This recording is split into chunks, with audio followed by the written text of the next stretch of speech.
Hello everyone. तो कैसे हो आप सब। मैं हूं सोनी, आपकी जीएल स्टोरी टेलर और राइटर। बिना किसी देरी के आते हैं सीधा स्टोरी पे। कॉम्बो एपिसोड्स के पार्ट 6 है ये। ओके, आते हैं सीधा स्टोरी पे। रूही को बहुत प्यार से अपनी बाहों में भर रखा था काव्या ने, और काव्या के हाथ रूही की कमर एरिया पे इस कदर अपना जादू बिखेर रहे थे कि रूही की बॉडी रूही के बस में नहीं रहती। वो काव्या को उसके कॉलर से पकड़ती है और उसके होठ काव्या के गिरफ्त में थे। काव्या का दूसरा हाथ अब धीरे धीरे रूही के नेक एरिया पे आ जाता है, और जैसे वो रूही को नेक से पकड़ती है, मतलब जो सॉफ्ट था ना, जो सॉफ्ट चल रहा था वो सॉफ्ट नहीं रहता, वाइल्ड हो जाता है। और रूही की मासूमियत हमेशा की तरह उससे झेल नहीं पाती। उसके हाथ काव्या के कॉलर से होके उसके सीने पे दबाव बनाने लगते हैं। वो उसे पुश कर रही थी पीछे, बट काव्या उसके लोगों से और टंग को इस कदर सताती है कि रूही की सांसें अटकने लगती है। और कुछ टाइम के बाद काव्या खुद से ब्रेक करती है उसे, और अब काव्या अपने होश में नहीं थी। वो देखती है रूही को, और रूही सांसों को काबू करते हुए कहते हैं, आप ना सच में बहुत बुरे हो। क्या है ये सब, कभी प्यार से नहीं होता आपसे कुछ।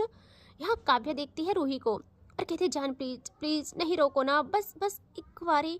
और उसका हाथ जाने लगता है रूही की साड़ी पे।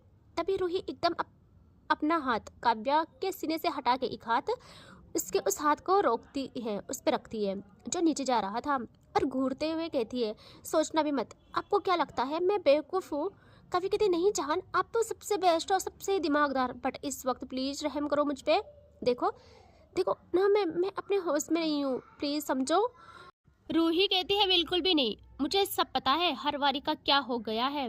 कभी भी प्यार से बात नहीं मानना होता आपको, और जब स्टार्ट होते हो तो मेरा दर्द नहीं दिखता आपको। प्यार ही नहीं करते हो आप सच में। यह काव्या एकदम रूही के माथे पे आके चूमती है बहुत प्यार से, और कहती है, चुप, ऐसे थोड़ी बोलते हैं। खुद से ज़्यादा, जहाँ से ज़्यादा, सबसे ज़्यादा प्यार करती हूँ मैं आपको, और आपको भी सब पता है। और यहाँ काव्या अगेन रूही के होठों पे आ रही थी कि रूही काव्या को पुश करती है। काव्या ड्रंक थी तो खुद को नहीं संभाल पाती, वो पीछे गिर जाती है। यहाँ रूही एकदम से ब्लैंकेट को लेके अपने ऊपर करके कहती है, जो भी जितना भी मक्खन लगाओ ना, आज काम नहीं आएगा। आपकी इन बातों में आज मैं नहीं आने वाली हूँ, और मैं सो रही हूँ। और वो सोने लगती है, आँख बंद कर देती है। और काव्या भी लाइक कि ये क्या था। यहाँ काव्या स्माइल करती है और कहती है, बेबी आना तो पड़ेगा तुमको, तुम्हें भी पता है तुमको मेरे बिना नींद नहीं आएगी, और मैं आज आपकी नींद उड़ा दूंगी। और वो धीरे धीरे रूही के पैरों पे आके उसकी साड़ी को हल्का ऊपर करती है। रूही चुप्पी रहती है, और काव्या झुक के वहाँ बहुत प्यार से उसके पैरों पे किस करती है। आओ, कितना प्यारा था ना।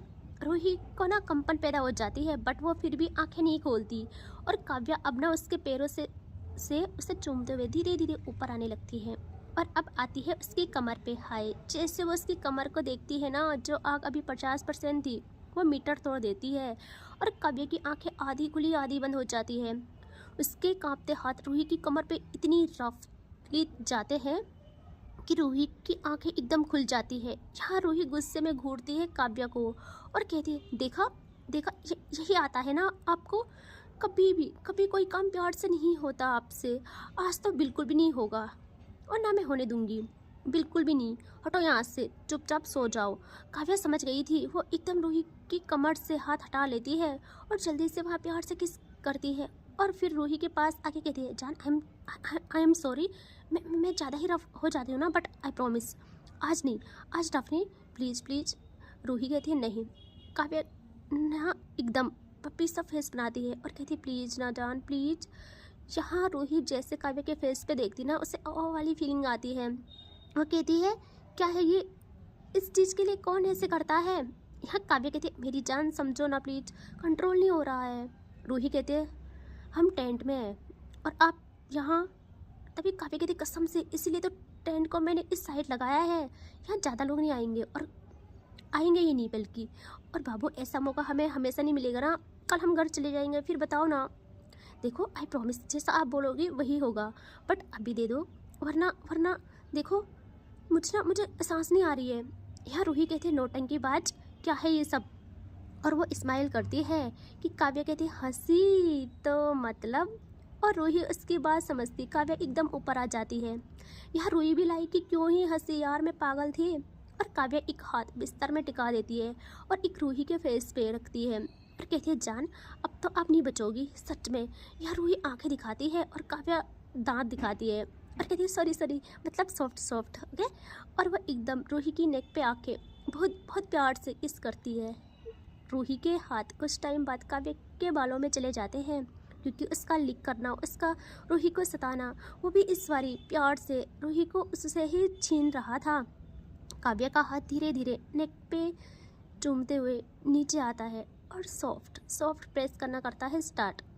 और ऐसे ही करते हुए अब कुछ ना सही, सब कुछ सही जा रहा था, लेकिन अचानक उसमें काव्या वाली आत्मा अगेन आ जाती है और वह एक बारी प्रेसिंग बहुत हार्ड करती है जिससे रूही के मुंह से आवाज़ आती है। वो एकदम काव्या को घूरती है और कहती है मुझे ना आपको इजाज़त देनी ही नहीं चाहिए थी, उतरो आप, सच में बहुत बुरे हो।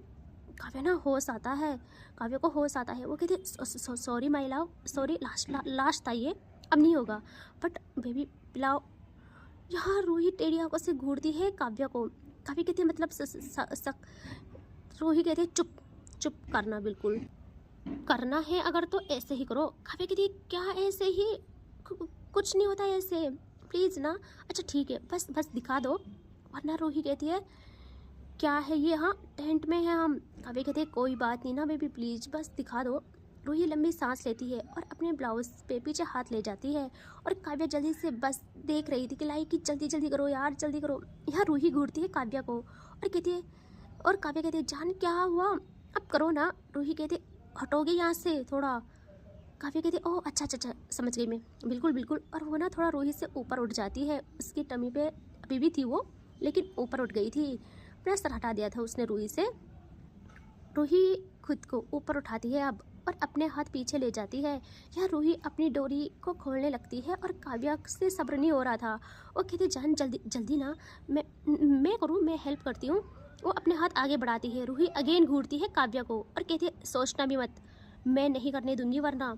यह काव्या कहती ओके ओके जान, आप तो सीरियस ले गई यार, मैं कुछ नहीं करती हूँ, मैं इंतजार करती हूँ ना, बस आप करो, आराम से करो। यह रूही बहुत टाइम बाद उसे खोलती है और सीधा काव्या के सामने फेंक देती है। ओ भाई, और काव्या के सामने क्या था ये यार। यहाँ काव्या देख के ही लाइक का भूखा शेर झपटने वाली थी कि रूही एकदम अपना हाथ आगे करती है काव्या के सामने और काव्या पे भी सब फेस बनाती है और कहती जान ये क्या है, अभी तो आपने बोला कि वेट करो, वेट भी किया मैंने, छुआ भी नहीं, और आप अब क्या चाहिए। रूही कहती है मुझे कुछ नहीं चाहिए, लेकिन प्रॉमिस याद है ना, सॉफ्ट सॉफ्ट। काव्या कहती है हाँ हाँ बिल्कुल याद है, सॉफ्ट सॉफ्ट। रूही कहती है लगता नहीं रहा है। काव्या कहती है जान सच्ची में यार याद है, अब कितना सताओगी। तो रूही ना अपने बालों को जो उसको कवर कर रहे थे बहुत प्यार से रूही अपने हाथ अपने बालों पे ले जाती है और उनको संवारने लगती है, पीछे करने लगती है, लेकिन सब काव्या के सामने था। काव्या पता नहीं कैसे कंट्रोल कर रही थी यार। रूही अपने बालों को पीछे करती है और फिर धीरे धीरे अपना एक हाथ काव्या के शोल्डर में रखती है भाई, और फिर शोल्डर से नेक से होके उसके हेड पे। और काव्या कुछ समझती, होश में पहले ही नहीं थी वो, और अब कुछ समझती। रूही एकदम काव्या का हेड वहाँ लगाती है और जैसे काव्या को मिलता है वो जो स्टार्ट करती है ना नेक्स्ट लेवल का, क्या ही बोलूँ, एक जगह शक और दूसरी जगह अपने हाथ से तंग करना। और रूही के हाथ काव्या के हेड पे उसे अपनी ओर पुश करते हैं। काव्या सॉफ्ट रहती है इस बारी, बस बीच बीच में उसमें अपनी ही आत्मा आ रही थी, लेकिन रूही इस बारी अच्छे से कंट्रोल कर रही थी काव्या को आंखें दिखा के। और कुछ टाइम के बाद रूही की आंखें भी बंद हो जाती है और उसकी आवाज़ें हाई प्यारी प्यार भरी। फिर तभी काव्या एकदम रूही को ना नीचे कर देती है रफली, हाँ। और रूही कुछ समझती, काव्या के हाथ साड़ी पे जाके उसे खोलने लगते हैं। रूही भी करने देती है इस बारी और काव्या उसे हटा के बाकी के भी हटा लेती है। अब देखती है वो अप टू डाउन रूही को, आंखों में नशा था यार, उसके फुल नशा, और रूही की शरीर की बनावट, ओ माय गॉड, पूरी तबाही थी वो। भगवान जी ने बड़ी फुर्सत से बनाया था उसे, सिर्फ काव्या के लिए हर एक चीज़ अपने हाथों से सजाया था उन्होंने। और इस बारी तो वो रूही को देखती है और कहती है जान। रूही बिना आँख खोले ही कहती है काव्या कहती है क्या मैं इजाज़त है। रूही कुछ जवाब ही नहीं देती, लेकिन उसके चेहरे के एक्सप्रेशंस उसका हाल बयां कर रहा था। और काव्या बस इतना ही रोक पाती है खुद को और एकदम झुक के उसके पैरों को पकड़ के वहाँ आके पहले तो देखती है बहुत प्यार से नशे में, फिर अपने एक हाथ को ऐसे ही अपने मुंह पे ला जाके तरल पदार्थ ना सब जानते हैं यार, उड़ेलते हैं और रूही पर अप्लाई करती है। ओ भाई, और फिर धीरे धीरे इको इंटर सॉफ्ट, प्यार से सॉफ्ट। रूही कांप रही थी और काव्या इस बारी अच्छे से करती है, बहुत अच्छे से, टंग भी साथ में। भाई क्या कॉम्बो था ना ये। और जब 10 मिनट हो जाते हैं अचानक काव्या के सब्र का बांध टूट जाता है और स्पीड जो करती है वो ना रूही भी बर्दाश्त नहीं कर पाती यार। यहाँ काव्या फिर जल्दी से उठ के अपने सारे कपड़े फेंकती है और ब्लैंकेट डालती है दोनों में और आंखें आके धक्के स्टार्ट। और ये इनका ना प्यार भरा मोमेंट बहुत टाइम तक चलता है, बहुत ज़्यादा टाइम तक। हाय, रूही काव्या को अपनी बाहों में जकड़ लेती है और काव्या रूही का माथा चूमती है और ऐसे ही ये अपना प्यार एक दूसरे पे बरसाते हैं। अब हम आते हैं हमारे लव बर्ड्स पे, जहाँ सौम्या अपने टेंट के सामने आग जलाई थी और वहाँ पे बैठी थी, इंतज़ार बस अपनी रिधि का कर रही थी। और रिधि बिल्कुल नहीं आती, उससे अपने टेंट में नींद आ गई थी, वो सो गई थी। सौम्या को बहुत ठंड भी लग रही थी, उसने सॉल ओढ़ी थी खुद पे। पता है उसका दिल सिर्फ सुकून चाह रहा था आज, उसका मन में सिर्फ रिधि चल रही थी। वो कहती आई नो लेट से आएगी बट आएगी ज़रूर। रात के 2 बज जाते हैं और सौम्या का दिल धीरे धीरे कमज़ोर होता जाता है। आज वो बहुत इमोशनल होती है, मन में बस यही कि बस आ जाए, आके मेरे साथ बैठे, मेरे शोल्डर में सर रखे, फिर सो जाए। कुछ नहीं मांगूंगी, कुछ भी नहीं मांगूंगी यार इससे ज़्यादा। और भाई रात के 3 बज जाते हैं, यार रिधि नहीं आती। सौम्या इतना शदीद इंतज़ार करती है कि वो आसमान पे देखने लगती है और वो कहती है यार क्या उससे कुछ नहीं हो रहा है, मेरी फीलिंग्स क्या इतनी वीक है क्या महादेव। और वो आसमान में देखती रह जाती है कि उसी पल रिधि जो सोई थी वो एकदम घबरा के उठ जाती है और उसका हाथ उसके दिल पे चला जाता है, जहाँ इतनी बेचैनी थी कि उसकी कोई हद नहीं। रिधि को खुद पता नहीं था ये सब क्यों उसके माइंड में, दिलो दिमाग में चल रहा है। और उसके दिल में पहला ख्याल आता है सौम्या का। और जैसे वो उठी थी ना, उसके दिल में, उसके दिमाग में पहला ख्याल सिर्फ सौम्या का आता है। और मानो वो आज अपने बस पे, अपने काबू में ना हो, वो एकदम उठ के कहती है सौम्या। और वो जल्दी अपना फ़ोन देखती है और रात के ना 3 बज गए थे और वो कहती क्या वो सच में वहाँ होगी, लेकिन मुझे क्या, रहे तो रहे। लेकिन तभी दूसरी साइड से उसके माइंड में चलता है कि मुझे ये चैन क्यों नहीं पड़ रहा है, वो पागल है, नहीं जाएगी अंदर और जंगली जानवर होंगे वहाँ तो। और वो बिल्कुल फिर वो कहती है कि बस देख के आती हूँ कि अपने टेंट में आ गई है या फिर बाहर ही है। फिर उसके दिमाग में ये भी आता है कि कहीं किसी और के टेंट में तो नहीं चली गई, भरोसा नहीं है, देखो रहे हो। और उसका ख्याल ये भी था कि मैम आ गई होगी तो। और यहाँ उससे ना ये सब बहुत ही अजियत दे रहा था और वो वहाँ ना सौम्या उसके लिए ना तड़प रही थी।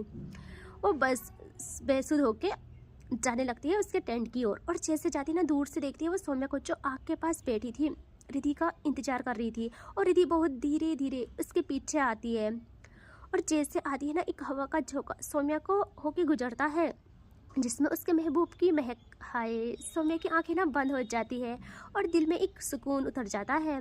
और वो ऐसे ही बिना पीछे देखे कहती है जान आ गई आप, इतना इंतजार।